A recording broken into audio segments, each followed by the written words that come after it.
Welcome to the latest episode of the Edgar Rice Burroughs mini podcast. Now, right now, we are using these mini podcasts to look at authors other than Burroughs, adventure writers who were contemporary to him, or authors who may have influenced his own works.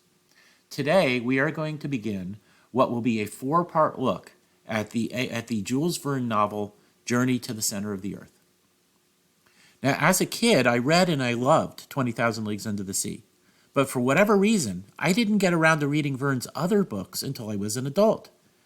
I enjoyed them all, but the previous time I read Journey to the Center of the Earth, and this was several decades ago at least, I remember being annoyed with the book's first-person narrator, who just wouldn't shut up about how much he hated the adventure and wanted to go home.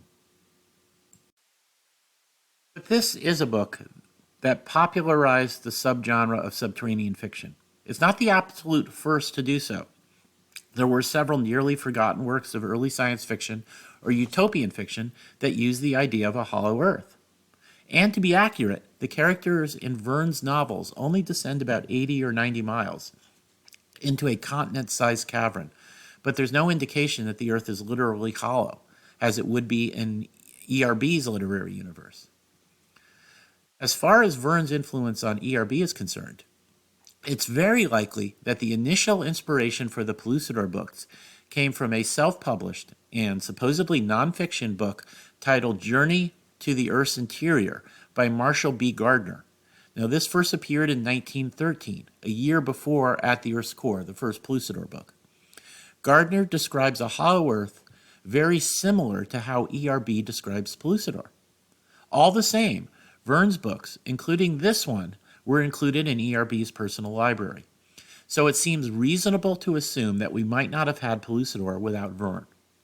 Pellucidar is also infested with dinosaurs, while, as we'll eventually see, Journey to the Center of the Earth is possibly the first example in fiction of humans encountering prehistoric creatures.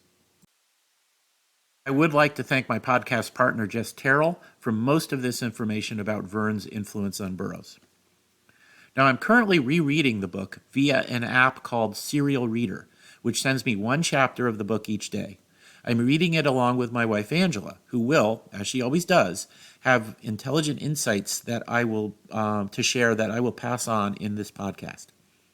Now, the Serial Reader app, by the way, is fun. In addition to whatever you may be reading normally at the moment, it's a great way to revisit a favorite classic or catch up on a classic you've never gotten around to reading. You'll also get to sneak in several more books per year to your annual book count. Anyway, Journey to the Center of the Earth was first published in French in 1864. One thing to mention is that in some English translations, the names of the main characters have been changed. Professor Lidenbrook becomes Professor Hardwigg. Our narrator, Axel, becomes Harry. Lidenbrook's goddaughter, Graubin, who is also Axel's love interest, becomes Gretchen. The Serial Reader app uses these alternate names. But for this podcast, I'm going to stick to the original names. Lidenbrook, by golly, is a much cooler name than Hardwigg. Also, the chapters seem to be organized differently depending on the translation. In the translation I'm reading, chapter 11, where we'll cut off today, is the one in which the characters reach the volcano. It may be a slightly later chapter in other editions. If my research is correct, it means the Serial Reader app is using an 1871 translation that has been criticized for doing too much rewriting of the original text while translating. Had I been more careful in my research before starting to read the book, I probably would have picked another translation. The one I have in a Verne compilation in my Kindle looks to be much better. But I've made my choice.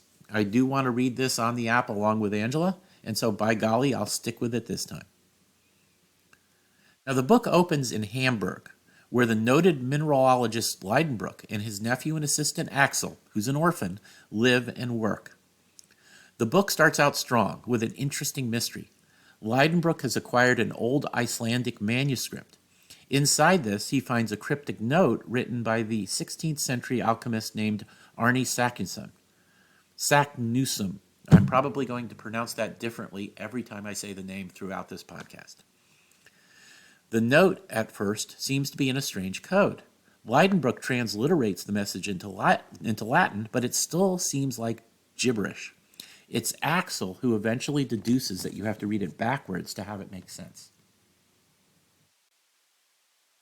Verne uses all this to effectively introduce us to the various characters. Leidenbruck is gruff. He's very, very stubborn, and he's determined to get his way. Axel is smart, but much less adventurous. In fact, he at first doesn't tell his uncle he figures out the message because he's afraid that Leidenbruck will immediately drag him along on an expedition to Iceland.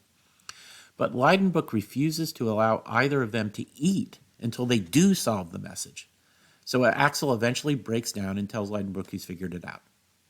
The message indicates that on a certain day in July, the shadows of an extinct volcano will point to to an entrance leading to the center of the earth.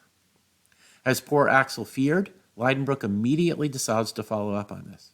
Now, despite his impulsiveness, it should be noted that Leidenbruck does equip them well with ropes, climbing equipment, concentrated food, lights, and so on. His impulsiveness does not override his intelligence or his practicality. Now, as the professor and Axel set out on their journey, we're reminded of one of what I think is the coolest elements pretty much of any Verne novel. Jules Verne could not resist the temptation to teach us stuff while we read his books. And since his prose is always readable, the information he's imparting is always interesting, and he never goes off on tangents long enough to take us out of the story. Because of all of this is really pretty darn cool. In this case, as our protagonists travel to Iceland, we get a mini travelogue, especially as they ride across Iceland to the volcano, learning more about the land that they're traveling through. Now, in Iceland, they also acquire a Stoic guide named Hans. And by Stoic, I mean Stoic, written in capital letters and in bold type.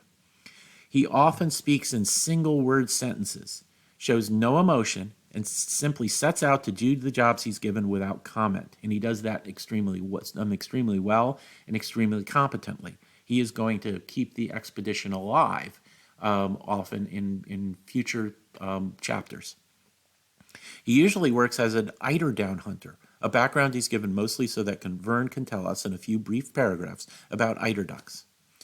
Hans is, I think, a pretty awesome character.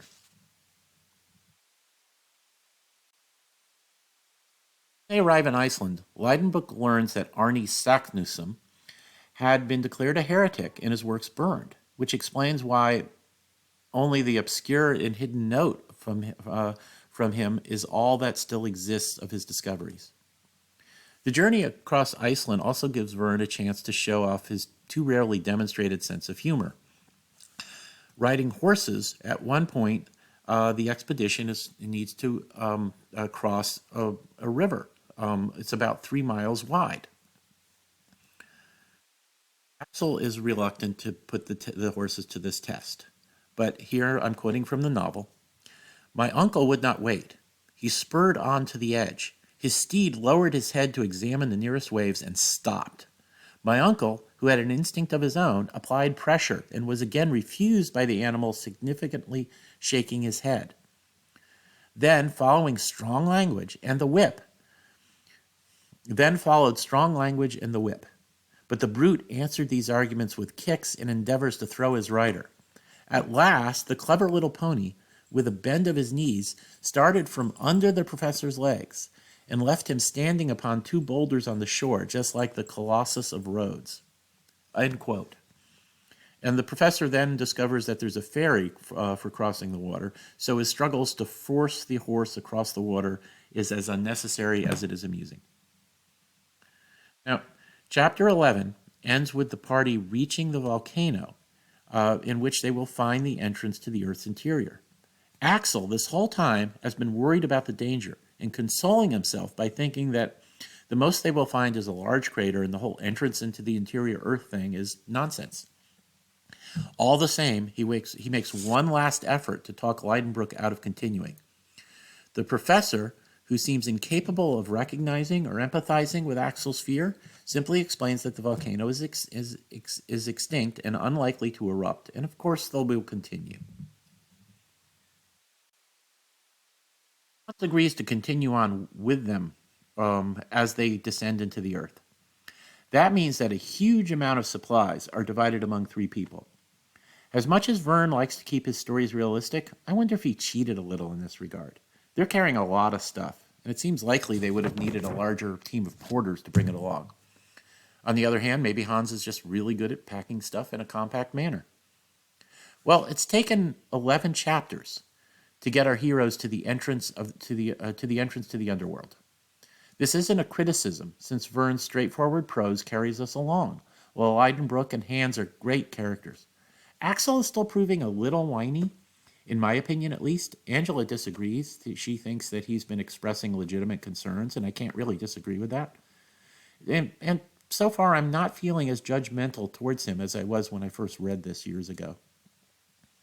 It's interesting to compare Journey to the Center of the Earth to At the Earth's Core, where the heroes are using the iron mole to dig down in the center of the Earth as the book opens, and they're dodging dinosaurs and other prehistoric dangers by the second chapter. Burroughs dives right into his adventure, while Verne builds up into it. They each have their own styles, but it's a style that fits their different approaches to storytelling perfectly. Now that's it for the first of our four-part look at Journey to the Center of the Earth. We'll be back soon with another episode to cover the second quarter of the book. My name is Tim DeForest. Please visit my blog at Comics, Old Time Radio, and other cool stuff, where you'll also find links to my Amazon.com author page. And please keep an ear out for future editions, both of the mini podcasts and our full-length episodes.